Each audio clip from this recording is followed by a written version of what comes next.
गांव के छोर पर घने पेड़ों के उस पार एक पुराना मंदिर है, गुप्तेश्वरी देवी का मंदिर। कभी यहां साल भर मेले लगते थे, दूर दूर से लोग दर्शन को आते थे। पर अब तो दिन में भी उधर जाने से लोग कतराते हैं। मंदिर के चारों ओर बड़े बड़े बरगद के पेड़, उनकी जड़ें इतनी मोटी कि दीवारें भी दब गई हों। अंदर जाने का रास्ता पत्थरों और झाड़ियों से ऐसा ढका है कि मानो प्रकृति ने खुद उसे छिपा रखा हो। मंदिर की सीढ़ियां काई से हरी हो चुकी हैं और दरवाजों पर जंग लगे ताले बता रहे हैं कि यहां बरसों से किसी ने दस्तक नहीं दी। गांव के बड़े बुजुर्ग जब शाम को चौपाल पर बैठते हैं तो इस मंदिर की बातें छेड़ देते हैं। अरे भैया, वो मंदिर अब खाली नहीं रहा, रामदीन चाचा पीढ़ी का कश खींचते हुए कहते। रात में वहां से अजीब अजीब आवाजें आती हैं, कभी चीखने की, कभी रोने की, और कभी कभी तो मंदिर के ऊपर एक परछाई सी दिखती है, जैसे कोई नाच रहा हो। उनकी बात सुनकर कुछ युवा हंस देते हैं। चाचा, ये सब मन का वहम है। पुराना मंदिर है, हवा चलती होगी तो पेड़ हिलते होंगे और कोई जानवर घुस गया होगा अंदर। लेकिन चाचा अपनी बात पर अड़े रहते हैं। अरे, तुम नहीं मानोगे, पर हमने अपनी आंखों से देखा है। एक बार मैं देर रात जंगल से लौट रहा था और मैंने देखा मंदिर के अंदर से लाल रंग की रोशनी निकल रही थी। फिर अचानक सब शांत हो गया। मैं तो वहीं गिर पड़ा डर के मारे। गांव की औरतें भी इस मंदिर से जुड़ी कहानियों पर यकीन करती हैं। वो बताती हैं कि अगर कोई गलती से भी उधर चला जाए तो उसका बुरा होता है। अरे, मोहन की बहू नहीं गई थी एक बार लकड़ी बीनने उधर? अगले ही दिन उसे तेज बुखार आ गया। कई दिनों तक ठीक नहीं हुई। वैद्य भी कह रहे थे कि कोई नजर लगी है। मंदिर के आसपास की हवा में भी एक अजीब सी उदासी और खामोशी है। ऐसा लगता है जैसे वो मंदिर खुद कुछ कहना चाहता हो, पर उसकी आवाज सदियों के धूल मिट्टी में दब गई हो। गांव वाले कहते हैं कि मंदिर में देवी अब नहीं रहती। देवी तो रूठ गई हैं। उनकी दादी हमेशा कहती थी, कोई बहुत बड़ी गलती हुई होगी तभी देवी ने अपना वास छोड़ दिया। पर वो गलती क्या थी, ये कोई नहीं बताता। बस सब इतना जानते हैं कि वो मंदिर अब केवल एक पत्थरों का ढांचा नहीं, बल्कि कुछ और है, कुछ ऐसा जिससे डरना चाहिए। शहर से 4 लड़के आते हैं गांव घूमने। नवीन, राहुल, अमित और सुरेश। चारों पक्के दोस्त और शहर की रंगीनियों में पले बढ़े। उन्हें गांव की बातें, मंदिर की कहानियां सब ढकोसला लगती हैं। यार, ये सब अंधविश्वास है, नवीन ने अपनी सिगरेट सुलगाते हुए कहा। बूढ़े लोगों की कहानी है ताकि बच्चे रात में बाहर न निकलें। राहुल, जो थोड़ा शरारती था, बोला, क्यों ना आज रात वहीं पार्टी की जाए, देखते हैं कौन सी देवी प्रकट होती है। रात घिरने लगी। चारों लड़के शराब की बोतलें, चिप्स और संगीत का सामान लेकर मंदिर की तरफ बढ़ चले। जंगल का रास्ता अंधेरे में डरावना लग रहा था, पर उनके जोश के आगे डर कहीं नहीं टिक रहा था। मंदिर पहुंचकर उन्होंने देखा, सच में वो तो एकदम वीरान था। अंदर जाले लगे थे और मूर्ति पर धूल की मोटी परत जमी थी। हाँ हाँ हाँ, ये है तुम्हारी देवी? अमित ने शराब का घूंट पीते हुए हंसकर कहा। ये तो पत्थर का टुकड़ा है। सुरेश ने मूर्ति पर लात मारते हुए कहा, इसे पूजा करते हैं ये लोग, हम तो इस पर ही नाचेंगे। उन्होंने मंदिर के अंदर ही संगीत बजाया, जोर जोर से हंसे और शराब पी। कुछ देर बाद नवीन ने मूर्ति की तरफ इशारा करते हुए कहा, देखो, इस बुढ़िया का चेहरा कैसा गुस्सा दिख रहा है, जैसे अभी हमें खा जाएगी। सभी ठहाके मारकर हंसने लगे। तभी एक धीमी सी आवाज सुनाई दी, नादानो, ये क्या कर रहे हो? चारों ने मुड़कर देखा। मंदिर के कोने से एक बूढ़ी साध्वी निकल कर आ रही थी। उसकी आंखें लाल थीं और चेहरा झुर्रियों से भरा था। उसने गेरुए वस्त्र पहने थे और उसके हाथ में एक त्रिशूल था। तुम्हारी हिम्मत कैसे हुई इस पवित्र स्थान को अपवित्र करने की? साध्वी की आवाज कांप रही थी, पर उसमें एक दृढ़ता थी। राहुल, जो नशे में धुत था, बोला, अरे ओ बुढ़िया, तू कौन है? चल यहां से, ये हमारी पार्टी है। साध्वी आगे बढ़ी और उसके चेहरे पर एक अजीब सी चमक थी। जिसे तुम पत्थर समझ बैठे हो, वो अब जाग चुकी है। उसने अपनी उंगली मूर्ति की तरफ उठाई। मूर्ति पर अचानक धूल थोड़ी सी हिलने लगी, जैसे किसी ने अंदर से सांस ली हो। चारों लड़के एक पल को शांत हो गए, पर फिर नवीन ने हंसकर कहा, क्या बात है बुढ़िया, जादू दिखा रही है, चल निकल यहां से। साध्वी ने उनकी तरफ देखा और उसकी आंखों में एक अजीब सा दुख और क्रोध था। तुमने बहुत बड़ी गलती की है, बहुत बड़ी, इसका फल तुम्हें भुगतना होगा। और यह कहकर वह साध्वी पलटकर अंधेरे में कहीं गायब हो गई, जैसे कभी थी ही नहीं। लड़के फिर से हंसने लगे और उन्होंने अपनी पार्टी जारी रखी, पर उनके मन में एक अजीब सी बेचैनी थी। मूर्ति पर से हिली धूल, साध्वी की चेतावनी, क्या यह सब सच था या सिर्फ उनके शराब का असर? उन्होंने ध्यान नहीं दिया कि मंदिर के अंदर देवी की आंखों में एक लाल चमक धीरे धीरे बढ़ रही थी। अगली सुबह गांव में हाहाकार मच गया। नवीन की लाश उसके कमरे में मिली। उसका कमरा बाहर से बंद था, पर अंदर का नजारा देखकर गांव वालों की रूह कांप गई। नवीन बिस्तर पर पड़ा था, आंखें बाहर निकली हुई थीं, जैसे किसी ने उन्हें घूर घूर कर बाहर खींच लिया हो। मुंह खून से लथपथ था और शरीर पर जलने के भयानक निशान थे, ऐसे निशान जैसे किसी ने उसे श्राप से जलाया हो। उसकी टी शर्ट और पैंट पर भी कुछ जले हुए हिस्से थे और कमरे में अजीब सी बदबू फैली हुई थी, जैसे कुछ जलकर राख हो गया हो। राहुल, अमित और सुरेश, जो नवीन के साथ ही आए थे, इस घटना से सदमे में थे। उन्हें साध्वी की बात याद आ रही थी, जिसने मंदिर को अपवित्र किया उसे देवी नहीं बख्शेगी। राहुल कांपते हुए बोला, ये कैसे हो सकता है? रात में तो सब ठीक था। अमित ने दीवार पर जलने के निशान देखे। ये कोई आम आग नहीं है, ये कुछ और है। गांव के लोग इकट्ठा हो गए। सरपंच पुलिस को बुलाने की तैयारी करने लगे, पर रामदीन चाचा ने उन्हें रोका। सरपंच जी, पुलिस क्या करेगी? ये किसी इंसान का काम नहीं है, ये देवी का प्रकोप है। लोग फुसफुसाने लगे। कुछ ने कहा कि नवीन ने मूर्ति पर लात मारी थी और यही उसका अंजाम था। सुरेश को साध्वी की चेतावनी याद आई, जिसने मंदिर को अपवित्र किया। उसने नवीन को मूर्ति पर लात मारने से रोका था, पर नवीन नहीं माना था। पोस्टमार्टम के लिए नवीन की लाश शहर ले जाई गई। डॉक्टर भी हैरान थे। उन्होंने ऐसे जलने के निशान पहले कभी नहीं देखे थे। यह किसी रसायन से जलाया गया है, डॉक्टर ने कहा, पर ऐसा रसायन जो अंदर से जला दे, मैंने कभी नहीं देखा। गांव में डर का साया फैल गया। जो कल तक मंदिर की बातों पर हंसते थे, आज वो डर के मारे घरों में दुबके बैठे थे। रात हुई और बचे हुए तीनों लड़के एक साथ एक ही कमरे में सो रहे थे। उन्हें नींद नहीं आ रही थी। हर आवाज उन्हें डरा रही थी। खिड़की से आती हवा की सरसराहट भी उन्हें किसी की आहट लगती थी। राहुल ने धीरे से कहा, यार, मुझे डर लग रहा है। क्या हम सच में मुसीबत में हैं? अमित ने जवाब नहीं दिया। वो बस नवीन की तरफ देख रहा था, जो अब एक डरावनी याद बन चुका था। सुरेश ने अचानक कहा, मुझे कुछ सुनाई दिया। तीनों चुप हो गए। बाहर से, बहुत दूर से एक अजीब सी चीख की आवाज आई। ऐसी चीख जैसे कोई दर्द में हो या किसी को तड़पाया जा रहा हो। वो आवाज जंगल की तरफ से आ रही थी, जहां गुप्तेश्वरी देवी का मंदिर था। तीनों ने एक दूसरे की तरफ देखा। उनकी सांसें तेज हो गईं। उन्हें लग रहा था कि अगली बारी उनकी है। गांव के पंडित जी, जिन्हें सब पंडित जी कहकर बुलाते थे, गांव के सबसे ज्ञानी व्यक्ति थे।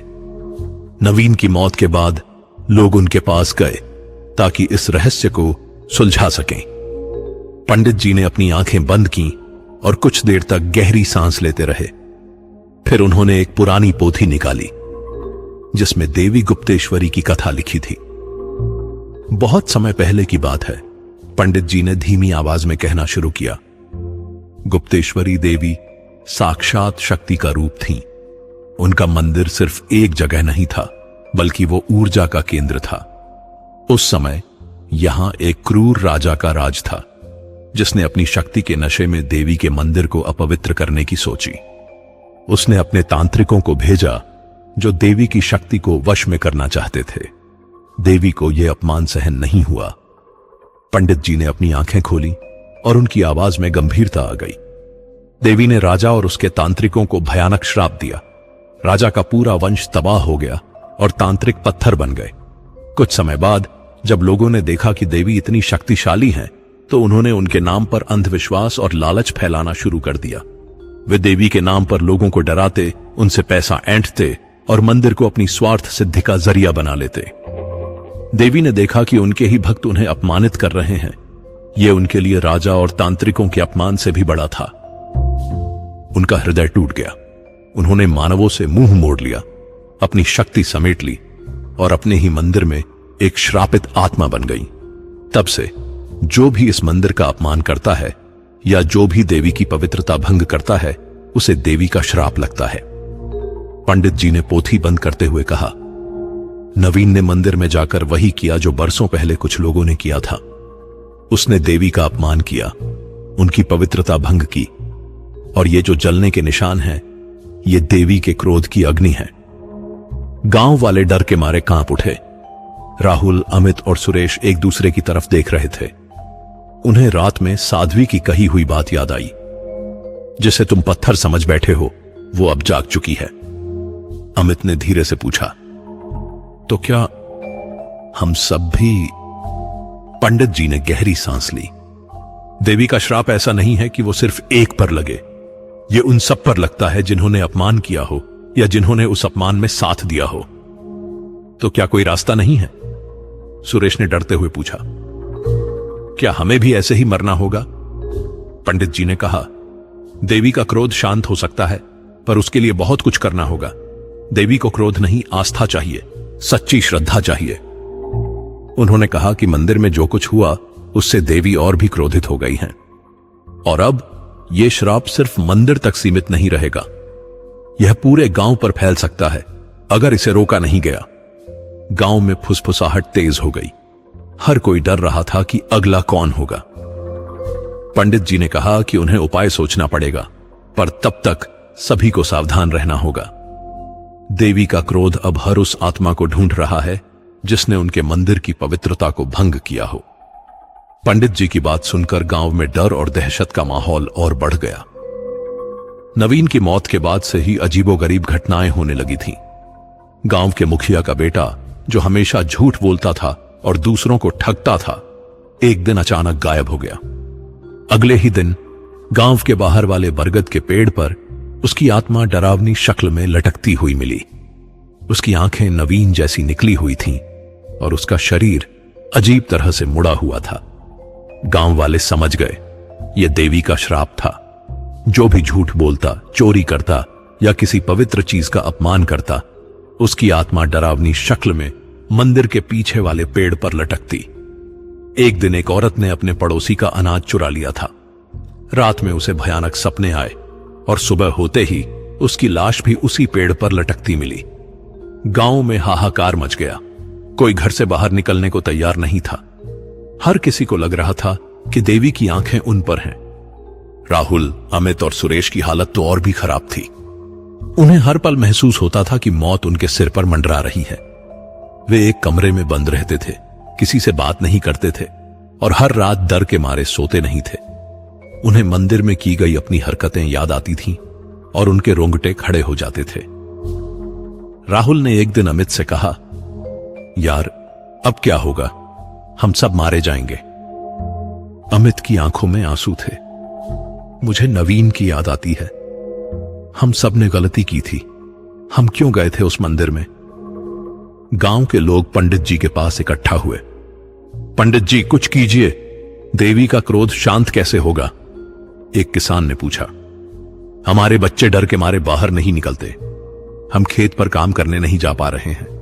अगर ऐसा ही चलता रहा तो पूरा गांव तबाह हो जाएगा। पंडित जी भी परेशान थे। उन्होंने बहुत पूजा पाठ की, लेकिन कोई रास्ता नहीं मिल रहा था। देवी का क्रोध बढ़ता ही जा रहा था। एक रात गांव के बाहर से एक अजीब सी आवाज सुनाई दी, जैसे हवा में कोई फुसफुसा रहा हो। वो आवाज धीरे धीरे तेज होती गई और ऐसा लगा जैसे कोई रो रहा हो और फिर हंस रहा हो। राहुल, अमित और सुरेश ने अपनी खिड़की से देखा। मंदिर की तरफ से एक लाल रंग की रोशनी आसमान में फैल रही थी और उसके साथ ही पेड़ पर लटकती आत्माओं की संख्या बढ़ती जा रही थी। हर नई आत्मा के साथ एक डरावनी चीख सुनाई देती थी। गांव वालों को समझ नहीं आ रहा था कि इस श्राप से कैसे बचा जाए। हर कोई डर के साये में जी रहा था। मंदिर के पास अब कोई नहीं फटकता था और उस बरगद के पेड़ को देखकर भी लोगों की रूह कांप जाती थी। देवी का श्राप गांव की आत्माओं पर भारी पड़ रहा था और ऐसा लग रहा था कि कोई भी इससे बच नहीं पाएगा। क्या इस विनाश का कोई अंत था? क्या देवी के क्रोध को कभी शांत किया जा सकेगा? और क्या राहुल, अमित और सुरेश, जो इस सब की जड़ थे, कभी इस भयानक श्राप से बच पाएंगे? गांव में चारों तरफ डर का साया पसरा हुआ था। लोग घरों से बाहर नहीं निकलते थे और बच्चों को खेलने की भी इजाजत नहीं थी। हर कोई यही सोच रहा था कि अगला शिकार कौन होगा। पंडित जी भी बहुत परेशान थे। उन्होंने दिन रात पूजा पाठ की, पर देवी का क्रोध शांत नहीं हो रहा था। तभी एक दिन गांव में एक नई साध्वी आई। वह बहुत ही शांत और सौम्य दिखती थी और उसकी आंखों में एक अजीब सी चमक थी। उसके चेहरे पर शांति थी, जो इस गांव के डरे हुए माहौल में एकदम अलग थी। उसने पंडित जी से मिलकर कहा, पंडित जी, मैं जानती हूं आप किस मुसीबत में हैं। पंडित जी ने हैरानी से उसकी तरफ देखा। आप कौन हैं देवी, और आपको कैसे पता? साध्वी ने मुस्कुराते हुए कहा, मैं देवी की सच्ची उपासक हूं। मैंने अपने गुरु से देवी गुप्तेश्वरी की कथा सुनी है और मुझे पता है कि उनका क्रोध क्यों है। उसने बताया, देवी को क्रोध नहीं, प्रेम और आस्था चाहिए। उनका श्राप केवल एक सच्चे प्रायश्चित और पूर्ण आहुति से टूट सकता है। उसने पंडित जी को बताया कि देवी ने क्रोध में अपना रास्ता मोड़ लिया था, पर वे हमेशा से प्रेम की प्रतीक रही हैं। उन्होंने कभी नहीं चाहा कि उनके भक्त पीड़ित हों। उन्होंने बस यही चाहा कि लोग सच्ची श्रद्धा से उनकी पूजा करें और उनके नाम पर कोई अधर्म न करें। साध्वी ने बताया, जिन्होंने मंदिर का अपमान किया है, उन्हें सच्चे मन से माफी मांगनी होगी, सिर्फ डर से नहीं बल्कि दिल से। उसने कहा कि सिर्फ पूजा पाठ करने से देवी का क्रोध शांत नहीं होगा, बल्कि उन्हें उन लोगों का प्रायश्चित चाहिए जिन्होंने उन्हें अपमानित किया है।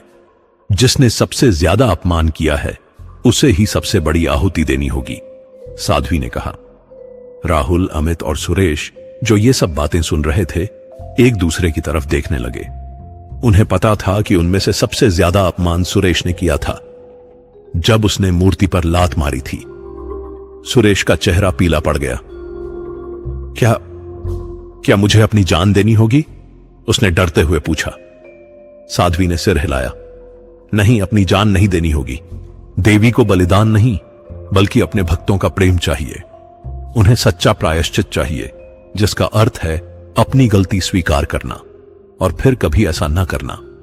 अगर कोई सच्ची श्रद्धा से अपनी गलती मानता है और देवी से क्षमा याचना करता है, तो देवी का हृदय पिघल सकता है। उसने कहा कि उस व्यक्ति को रात भर मंदिर में रहकर देवी का ध्यान करना होगा और अपने मन से सभी बुरे विचारों को निकालकर सच्चे मन से प्रायश्चित करना होगा। पंडित जी को लगा कि यह ही एकमात्र रास्ता है। उन्होंने गांव वालों को साध्वी की बात बताई।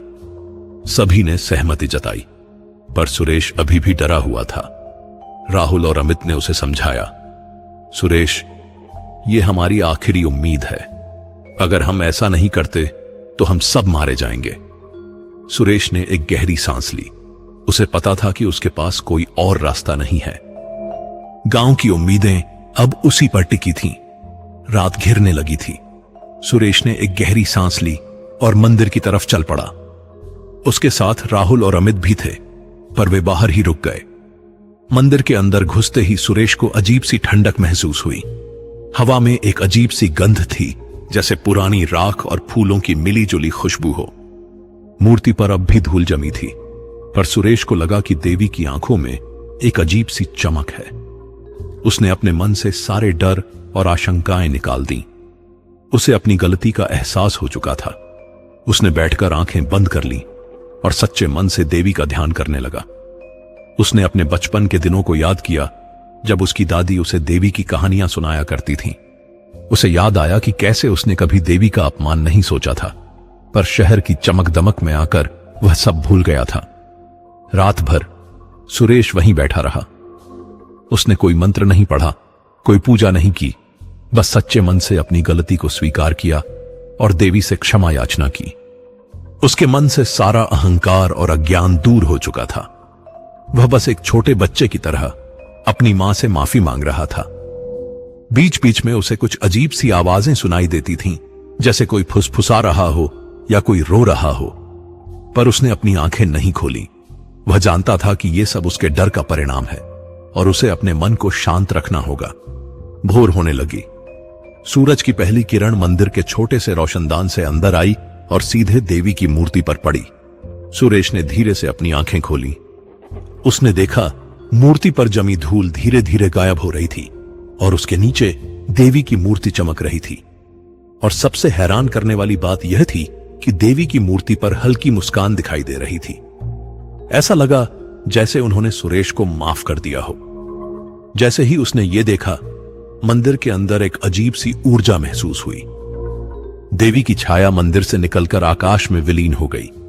वो लाल रोशनी जो अब तक मंदिर के ऊपर दिखती थी, धीरे धीरे सफेद हो गई और फिर पूरी तरह से गायब हो गई। बाहर खड़े राहुल और अमित ने यह सब देखा।